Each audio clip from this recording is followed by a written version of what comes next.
So a couple things.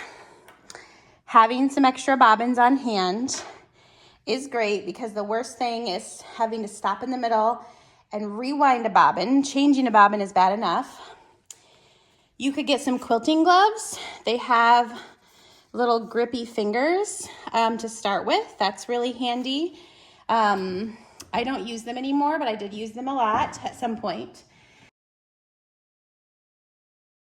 This is called a Supreme slider, but it gives a little extra slip to your mat, kind of, and it shouldn't move. It's grippy, and you just want to keep that hole where your needle goes. If for some reason you feel uncomfortable, you could cut that out a little bit higher. Again, I don't use this anymore either, but those are just some fun little things that might be good to try if you're having some not having luck.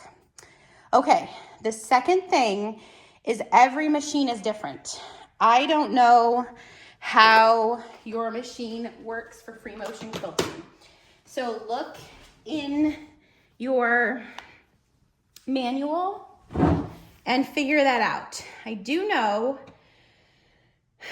on a Juki, this is the mechanical one. It's very different because it's mechanical. It's not electronic at all in terms of like picking your stitches. Usually there's some sort of certain stitch that works for free motion quilting. You will have to use a free motion quilting foot, which I'm gonna get on right now. Usually they look like this. It has kind of like a little springy part and then a circle, or it could be kind of a C shape with a circle in the middle. And you have to completely take off your foot. And it's usually not, some machines have the ability to just take off this part of the foot, the presser foot part of this whole foot shaft, but you have to take off the whole thing typically, and then put the whole thing on. And look into your manual. Almost all sewing machines have a manual online now. If you go to the website of the brand and look up your model number, like this is my model number, and I can find the manual online for free. The other thing is you want to lower your feed dogs. This is a huge, huge part of it because your feed dogs are what feed your fabric through. And if they're up, it's gonna feed your fabric through like you're going straight. You don't want that. You want to have the ability to move your fabric how you want it. So this is my feed dog on this one. I'm just turning it to lower my feed dogs so they're below the faceplate surface, and they'll probably still move. I actually don't know on this machine, but they're below the surface so they can't grab any fabric. Some machines, the stitch length will matter. Some machines, you want to vary your fastness. Your pedal, pushing your pedal for how fast you're going and how fast you move your hands determines on most machines the length of the stitch. So it just takes consistency over time to get that stitch into a nice size and to be consistent, and just kind of playing with your foot pressure and playing with the speed that you're moving.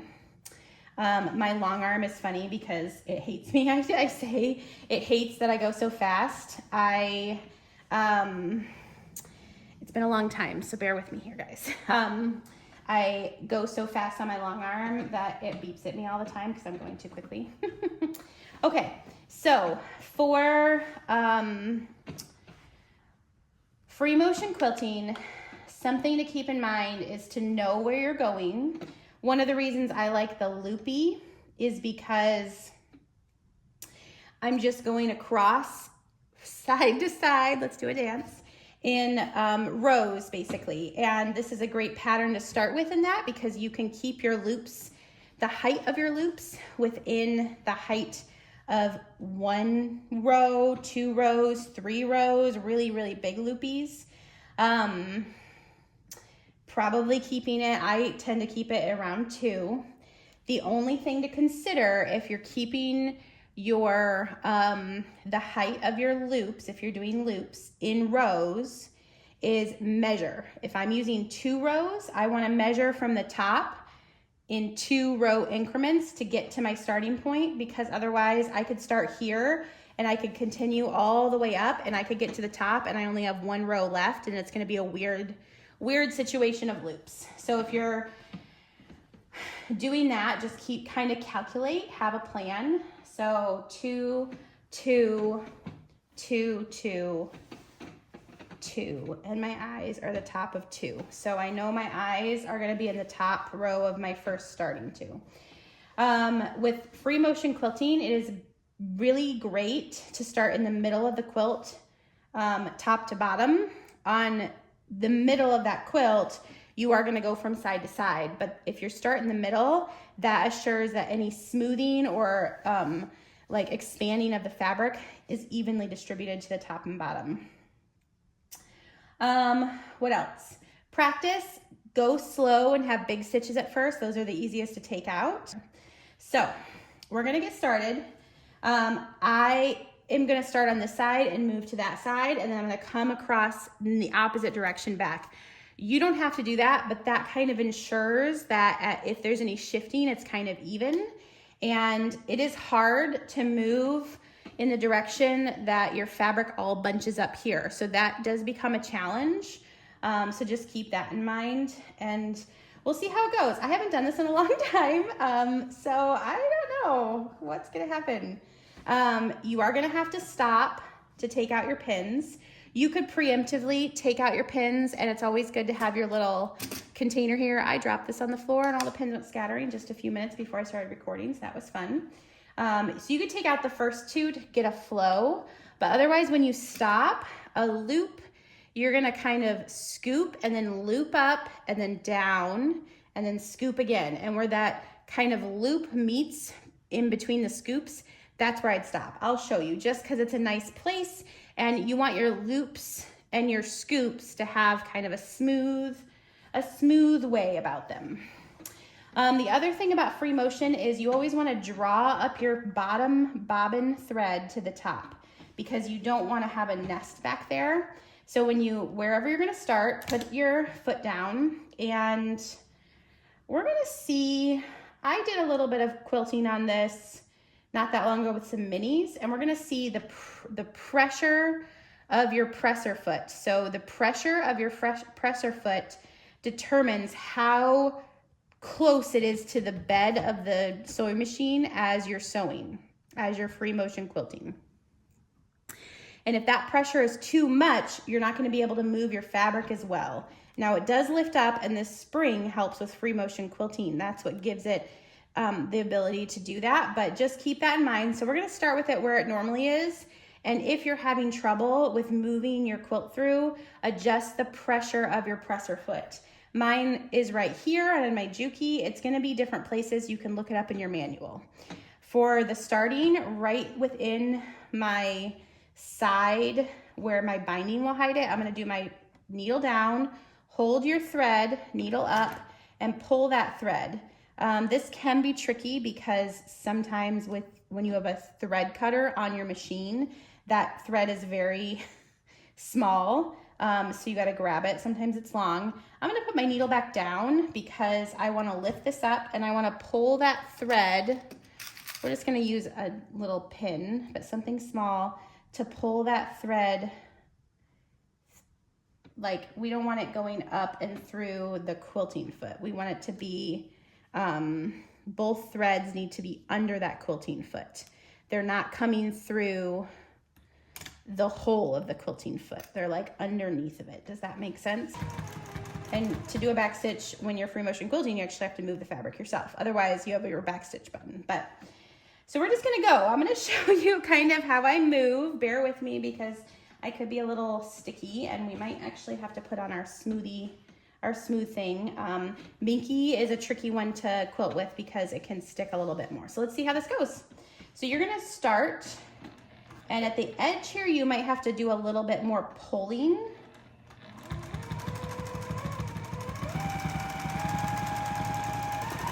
And you're just gonna kind of move as you go. And you're gonna have to shift a lot, which comes into practice. you'll get better at it, and it just kind of, you have to feel how it goes. Smaller designs, which is why people like stippling, is one of the reasons I think that you do that to start, is because you have to move it less in a smaller area, and that's a little bit easier.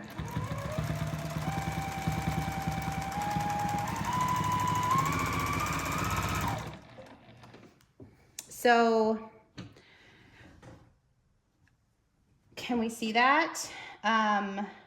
Once we get a little bit more, I'll pull a little bit of the quilt out to show you the different loops and scoops. But you can see where I'm stopping at the bottom of the loop. Ideally, I would stop kind of where those threads make an X. But as long as it's more along the bottom and not the actual loop, we're gonna be good. So free motion quilting is just lots of shifting and moving, and as you're going, just do a quick smooth out. Feel if you feel any wrinkles underneath there.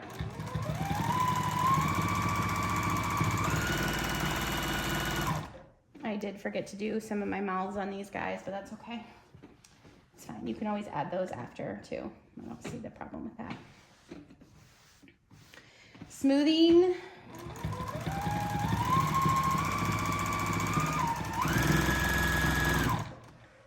Okay, let's see if we can see some of this.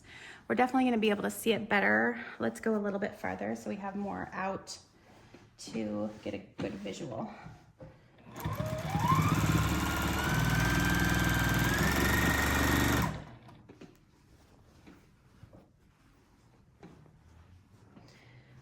It's always helpful if you have a lot of space behind the sewing machine so that your quilt doesn't bunch up too much. I'll often pull my sewing machine over to like just a kitchen table or my work table that I basted on, just so I have a lot of open space. It always also helps to have a large table like this, because the more surface you have to move it, the better, as well as because it's basted to heavier things, anytime it falls over the edge, it has more weight. And if you have more of it up here, it takes that weight off and will move easier. I know there are even like mechanisms you can buy to like hold your machine, your quilt draped up so it doesn't like have the weight of it hanging down.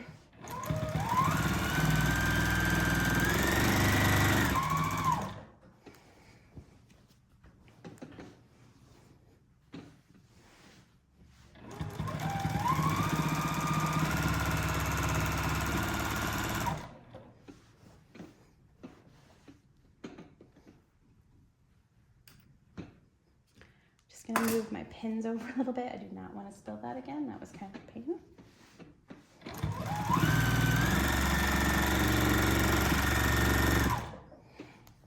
Doing 2 rows high for your loops might be a little stretch, but for everybody, if it's your first time, but it's definitely worth a shot.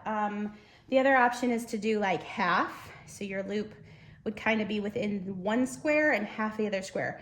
And once I get done with this row, I'll actually show you the row, because it'll be easier than pulling this quilt kind of partially out. We're not taking everything all the way to the top.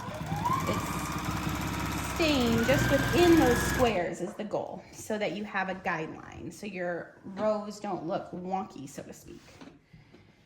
Again, just lots of smoothing.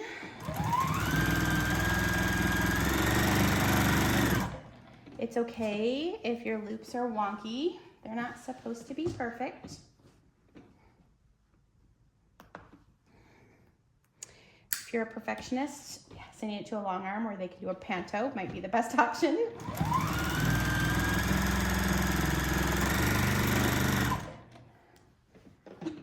The trick is keep your fingers away from the needle. I know that everybody knows that, but it's hard to do as you get moving, and you want to kind of, as you can see, I'm kind of making like almost like a diamond shape here to kind of move the fabric.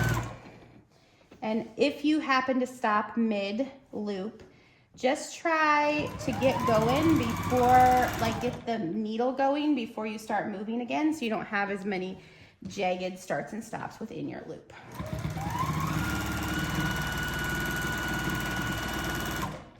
This is for sure a workout.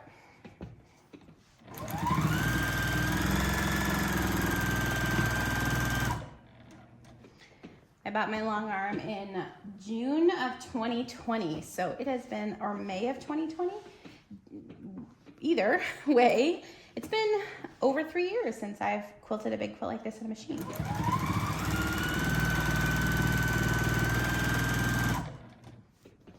As you're getting to the edge, remember we might have less pins on the edge, so just try not to have it shift too much. And if you don't feel like there's enough room to do a full loop, you can kind of do almost like a half loop. When you get up to the edge, wherever you are in your loop, just go straight and then try and mimic that at the top so that you kind of get a partial loop there. Okay, so I'm gonna cut my thread. I did a little back and forth to lock that stitch in place. Typically I wouldn't cut, I would just move down or up. You can go either direction, and to the starting place of my next row. But I'm gonna cut because I wanna pull it out and show you guys. So be careful of taking it out because your foot could get caught on those pins. All right, I brought you in a little bit closer so you could see the loops going from side to side. I mean, you can see I have some like wonkiness, but that's probably where I was stopping. So for stopping, you want to stop somewhere down here on where the loop crosses.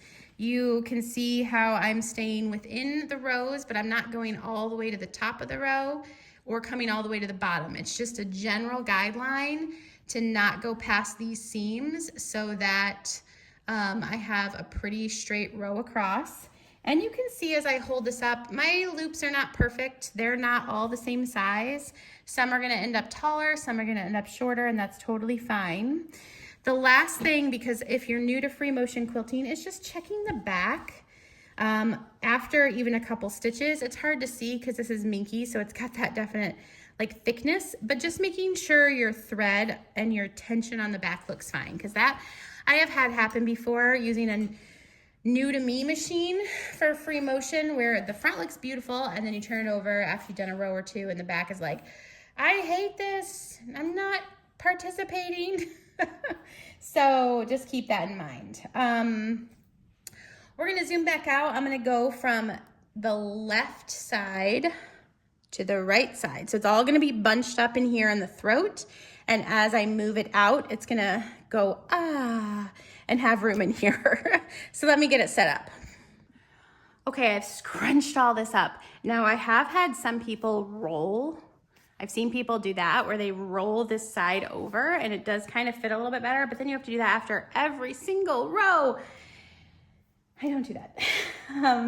So we are gonna go back to, I'm gonna go to the row underneath my row I just did. So this is my row I just did. I'm gonna start on this side and I'm gonna start towards the bottom. It's a little bit harder to start when your fabric is all bunched in here, but I'm gonna do my needle up and down again because I want that thread to pull up.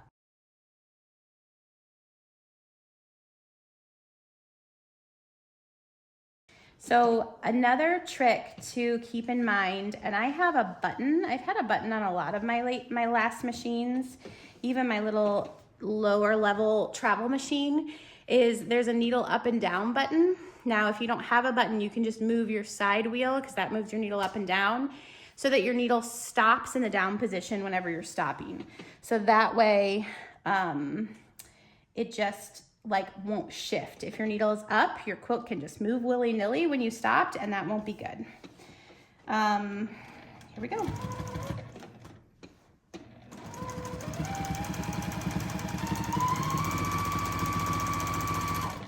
So the hard part about going back the other direction is that you have to do the loops in the opposite direction.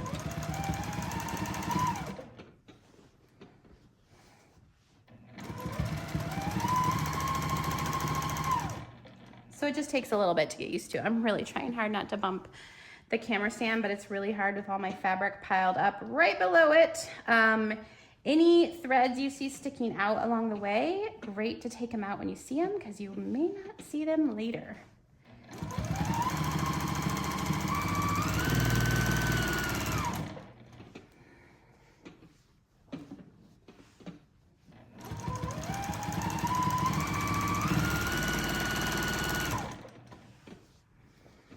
And once you get to a certain point, it'll get easier going this way because of all the fabric bunching. It won't be hard the whole time.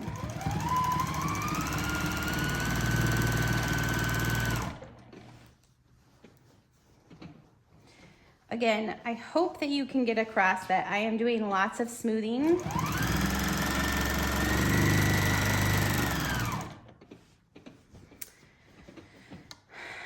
That is a big factor in quilting on your domestic machine. It's just making sure your backing is smooth, your batting is smooth, it stays smooth, and because you're using pressure to move this fabric around, just kind of keeping an eye on your seam lines and making sure they're staying like in the direction that they should be going. And they're not kind of like skewing out of control.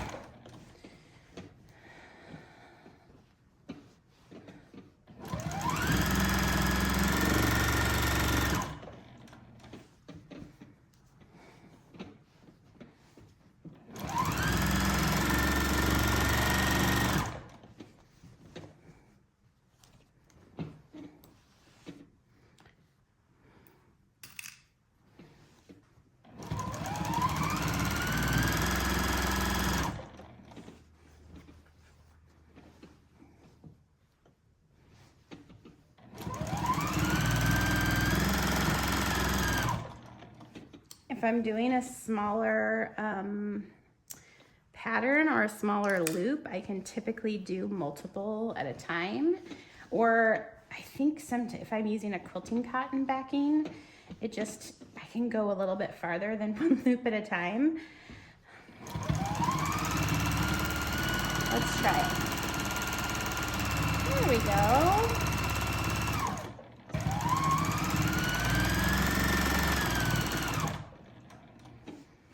So here's the thing, guys. With the size of this quilt and doing loops every 2 rows, you're really only doing like 12 loops. I feel like that's not very much, and I feel like if you were doing straight line quilting, you'd have a lot more. So I feel like this sort of free motion quilting gives you a softer quilt with still having plenty of quilting, as well as it's just quicker.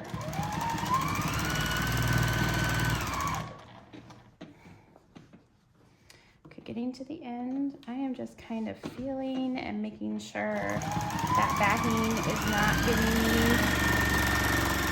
me any folds. I do like going from this side to the other side better, because then from the right and going to the left instead of what I just did, just because I don't know why. I don't know, that just feels better for me. So now I'm just going down to my next set of squares and stopping somewhere around the bottom. Doesn't have to be perfect.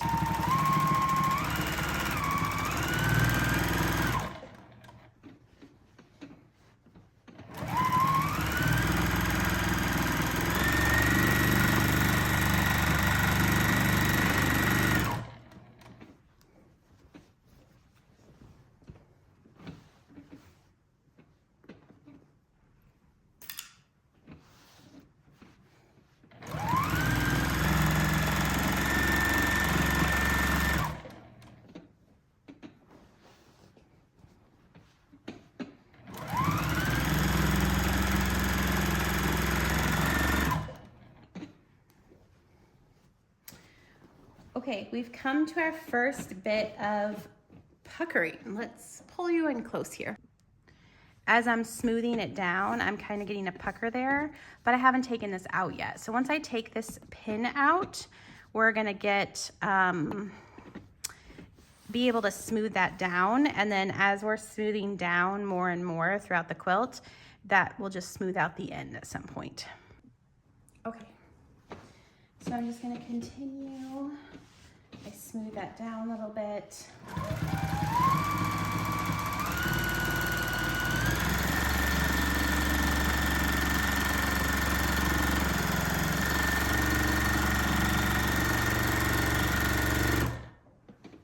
See, the faster you push that pedal, the faster that needle goes, the smaller those stitches get. So just beware, take your time.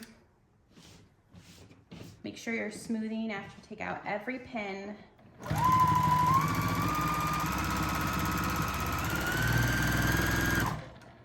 Take breaks, because if you're not used to this, it is exhausting on the hands in particular, but also the forearms.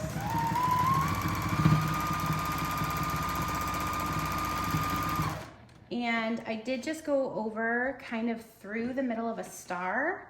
So just something to be aware of, those tiny stars have a lot of seams. So go a little bit slower over if you're over one of the middle of the stars where all the seams are, so you don't break a needle.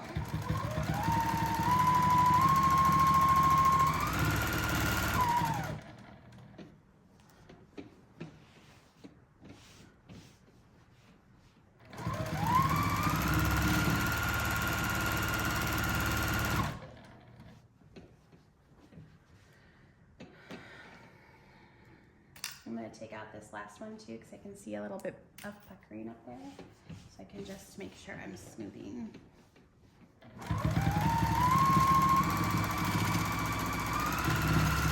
Those bigger stars have a bunch of seams in the middle too, but they're not like seam on top of seam very much, so it's a little bit easier to go over those. It would just be a bummer to break a needle in the middle of a quilt.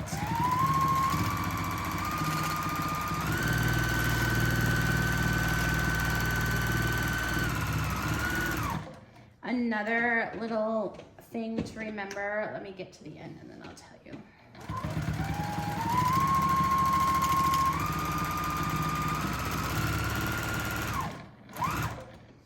Whew, that was exhausting for my hands. My hands are tired. Okay, the other thing just to remember is keep an eye on your bobbin, because when you get to the middle of a row, and your bobbin thread runs out, you'll stop quilting. That's a bummer. So you can just peek at it here and there, or after you run out once, you'll kind of know how long you can go. Because if you don't, if you run out, you want to bury the threads. So if I run out while I'm doing the rest of this, I will start recording again to show you how to bury threads.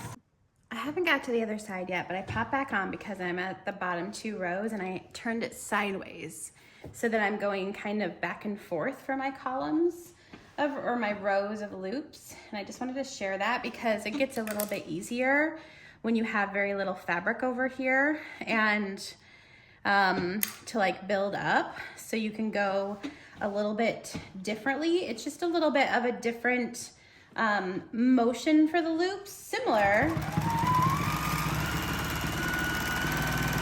but I find it's a little bit easier when you don't have so much fabric going from like bunching up into one side or shifting from side to side. It is a little bit easier to go this way for the loops. So something to try. Essentially the same general idea, just kind of your motions are a little bit different, so your loops can be done sideways instead of top to bottom. And I don't know that it would be good to do this when you have more than a couple rows left over here, because you'd have a lot of fabric piling up, but it could be worth a shot to try it out. On the top half, sometimes I recommend switching your loops so that they're upside down so you can turn it, because when we're going on the top, if we did this, we'd have tons of fabric bunched up here. or you could learn how to do your loops backwards. I'll share that when we get there, but just some little tricks and tips to pick up and try as if you're new to free motion quilting, or if you just haven't tried something different for a while, and maybe want to see if what you're doing can be made a little bit more efficient or easier. I am hearing a lot of jingling from my bobbin underneath, which I'm not sure if it's due to the free motion quilting aspect or due to the fact that maybe it's getting low on thread, but I'm hopeful we're gonna make it out to the side before I run out of thread.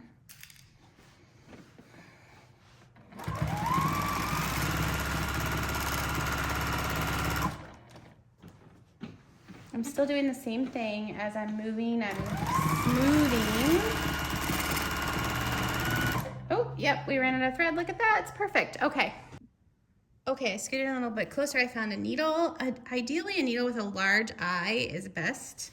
I'm just gonna pop that over there. So this is where our thread ended with our bobbin. So what we wanna do is, with our needle, is pull that thread up from the back, and you can see we have a tiny little tail. We actually wanna make that a little longer, so we're gonna take out a few stitches. Just keep going back and taking out a few stitches till you have enough to tie. So when we have enough string coming up from the back, we're gonna tie a knot. And this is called burying the stitches. I'm gonna cut this front one because it was a little bit longer. It's easier to work with when they're similar. So we wanna tie a knot, and we want that knot to end up right at the end of the row. So that knot should be, see where my stitch ends, and then that is where we want that knot to end up. But we have to do a few knots to hold. That was just one, another, and another.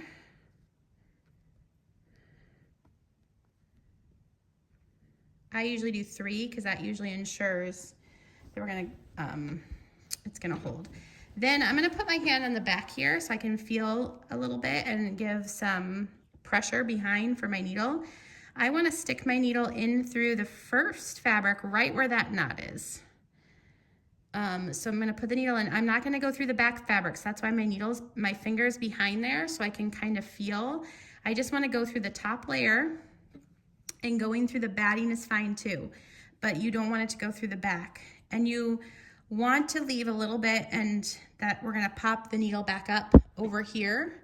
But first, before we pop it up, we want to thread it with this thread, and it's best to get those ends a little damp so that they thread through. This is why I like a larger eye. This one was the closest needle I could find.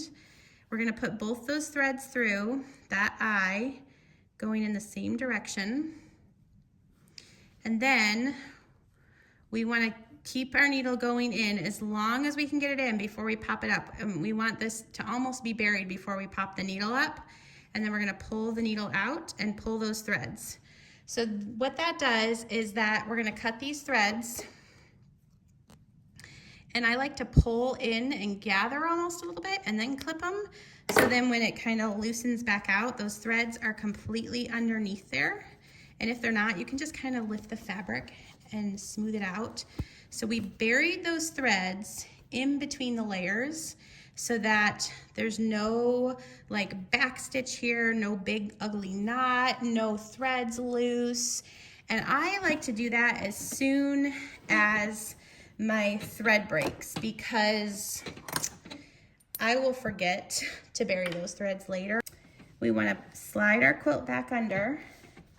And we want to, oops, I see I caught on a pin. So right where that line of thread ends is where we want to drop our needle.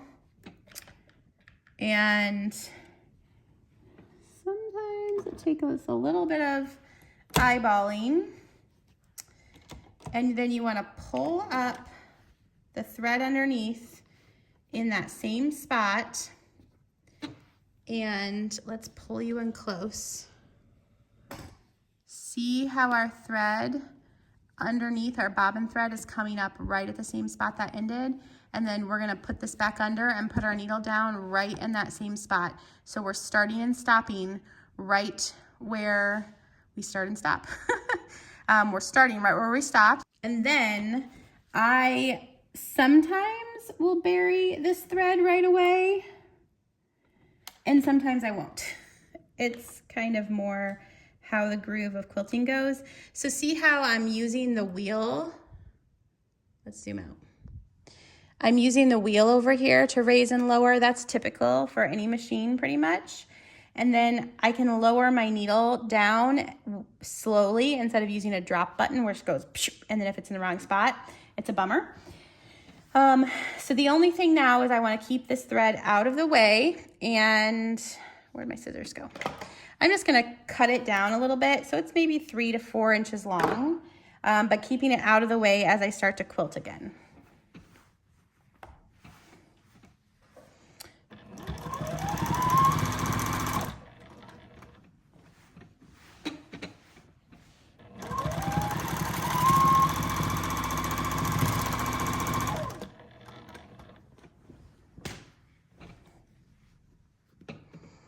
Oh, you get a good view of my arm right there.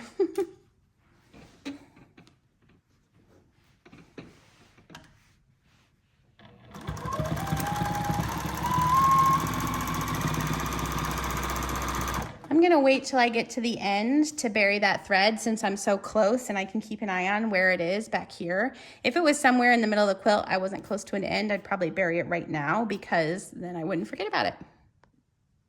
Okay, I just raised you back up to get this last little bit. Kind of lost track of what I was doing there. Made my loop a little bit closer together, but that's okay. It'll be fine.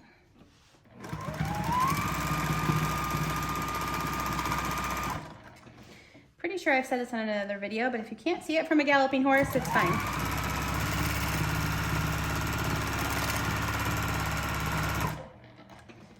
Okay, you notice my needle is down, so I'm gonna come back and I'm gonna bury this thread. So now all our threads are buried and we can go back to quilting. Now, as you can see, a lot of my quilt fell off the table as I got to this end, so I popped it back on there because now I'm coming back the other way. Let's try this. We wanna come down the edge. It's always easiest to go in the direction that you're used to quilting. So that last row is the easiest because we're feeding the fabric towards me. But I'm pushing it away. It like just felt the most normal. This is gonna feel a little bit different again. So the trick with being on these corners that has less fabric is just kind of making sure you're keeping your hands in a position to keep that fabric as smooth as possible. Don't go all the way to the bottom because it's gonna cover up with binding. So these squares are a little bit taller than the rest of the squares because they don't have the seam allowance taken out on the bottom. So just remember your binding takes up about 1/4 of an inch. So staying about 1/2 inch from the bottom is nice.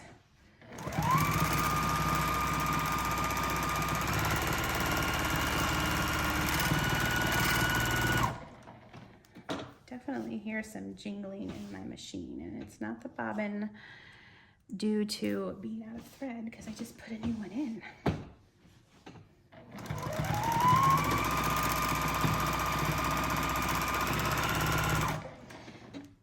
Sometimes it's even easier on this part to like go upside down if you can.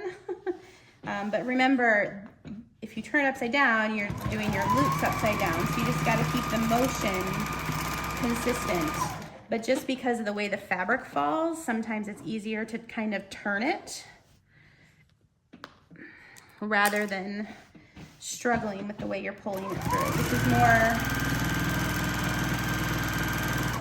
having my hands on either side of this is more natural for me than having to like keep readjusting over here because it's got a little bit of fabric, but not really enough to grip. I'm just losing a little bit of my freedom with this in terms of my loops are getting a little bit closer together. a very forgiving pattern though, so as you are progressing, just forgiving yourself any little oops and keep going, keep going. We're getting close to the edge. I'm trying not to bump you guys, it's really hard. Okay.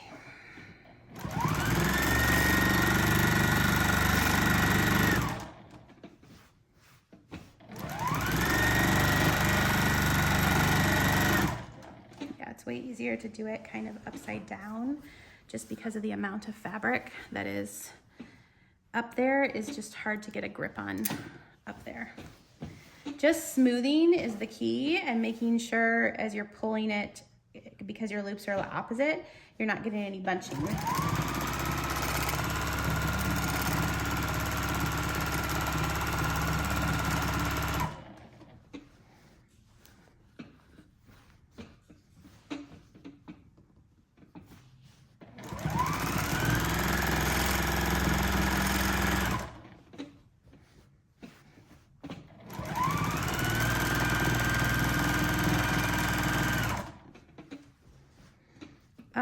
I would recommend, if you want denser quilting, to do your loops only in one row at a time, one square basically. One square of height at a time. We are getting really close to the edge here. I'm trying to stretch this a little bit.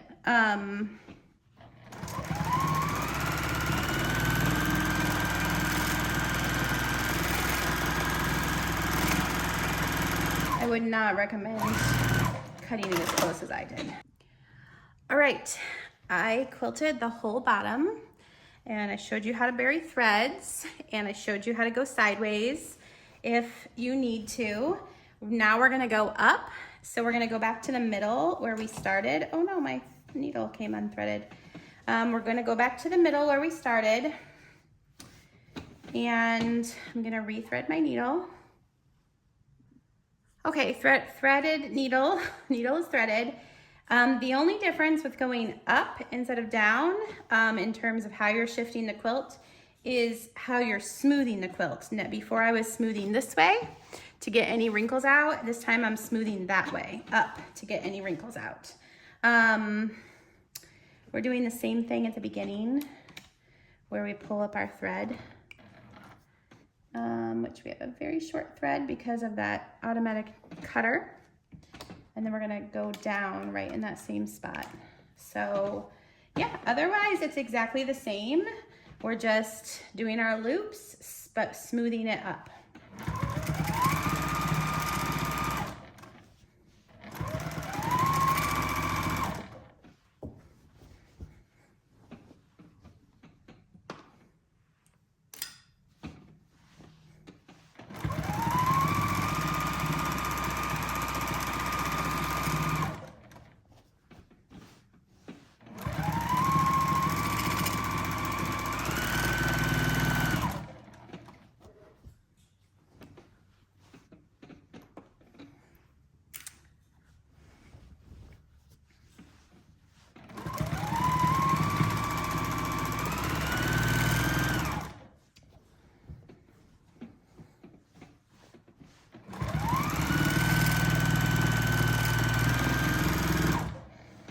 I think the trick with free motion quilting is just being fluid with your motions, and also don't be too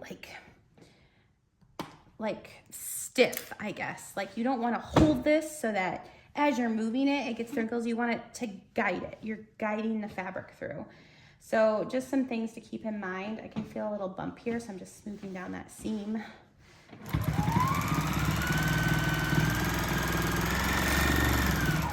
And the smoothing is the super important. You can see, I mean, every single time I've stopped, I smooth.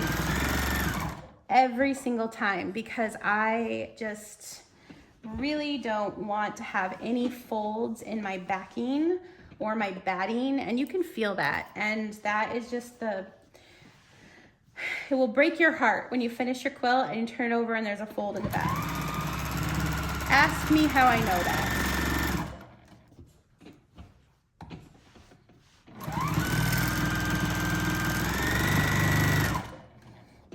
it'll really break your heart when you're on a deadline.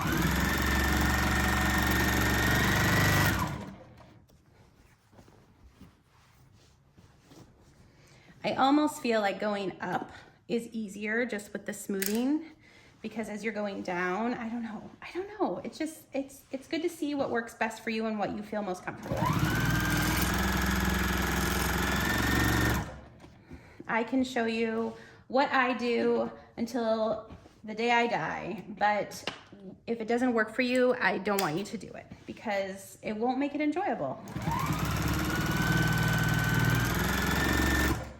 But it has taken me a long time to get to that point because I have a jealous nature and I have FOMO. So I definitely want people to like my stuff the best and do what I do and everything. And having a husband that does things vastly different than I do has helped so much. We learn 100% different, and that has helped me so much. Just because we do something one way does not mean it's the right way.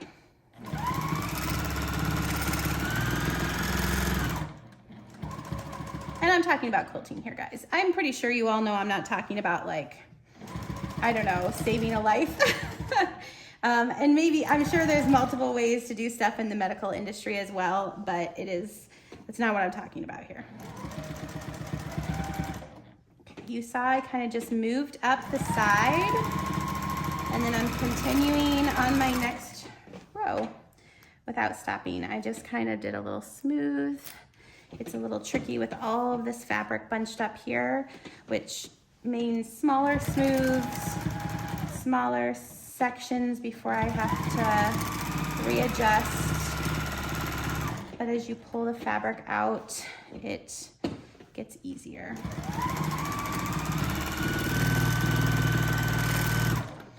I don't know if there's a good way to show you this. Let's see if I can get another viewpoint. Because I feel like showing you how the fabric bunches as I move the loop through could be like a total game changer and not have to, like, so you don't have to freak out about it, so to speak. Let's try. Okay, we're gonna try from this angle. Of course, I move you over to this side that I'm pushing the fabric to, so we'll see how that works. But as I'm doing the loop, sometimes the top tends to like bunch or turn, but I'm not smoothing it in that motion. I'm continuing, keeping my hands in the same place and continuing that motion so that in theory the fabric stays where it's supposed to be, even though it looks like it's bunching.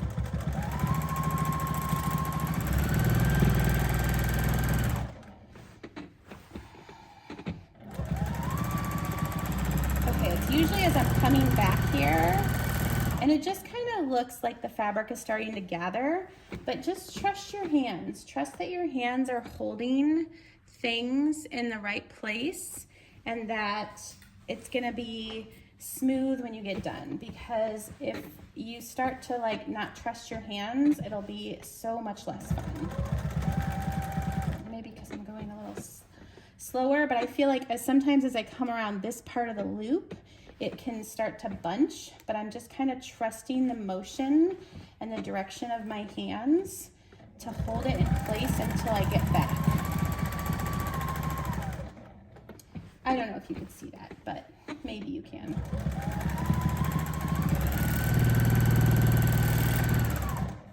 I always think it's amazing to watch long armors because they, like, it looks like there's gonna be a wrinkle and then it just smooths out. They're just magic. All right, I'm gonna finish quilting this. I think I gave you guys enough of a glimpse to get a good start and try it out. I'm not the best at checking YouTube comments, so feel free to comment, but if you want a quicker answer, hop over to Instagram and send me a message, or ask me the question on one of my posts. I'm Woolly Petals over there in case you didn't find me via any of my links. You found me organically on YouTube. That's great. I am on Instagram the most, and if you're here for the Ghost Party Sew Along, awesome. I just kind of want you to see the quilting. We're gonna do a quick backing check. And now I'm gonna trim it down. So I just lay out my quilt on my cutting table, and I don't actually square up my quilt, so to speak. I figure it's gonna come out in the wash.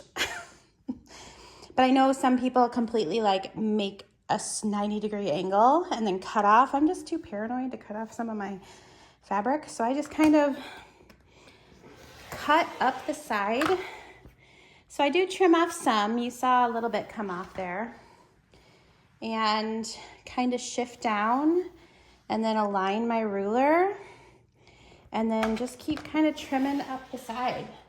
And it's okay if there's a little bit of batting, as long as you have a good 1/4 of an inch binding. This one seems a little bit of a big piece there. Probably you want 1/8 of an inch or less gap between the edge of the batting and fabric, if there's a gap there, just because you do want a significant amount within your binding so that you don't have any issues later on with your quilt. But I just kind of continue up the side. If I get to a spot where I need to cut a little bit off, I'm okay with that. I just don't want to cut tons off. And then when I get to a corner, I actually go all the way to the end of my fabric. And then I'm going to turn this. And so I can align my ruler. I do align it as best to 90-degree angles when I get here. And usually it's fine. Sometimes you have to wiggle it a little. And I'm just kind of moving up. And then I'm gonna go around my whole quilt this way and trim it down.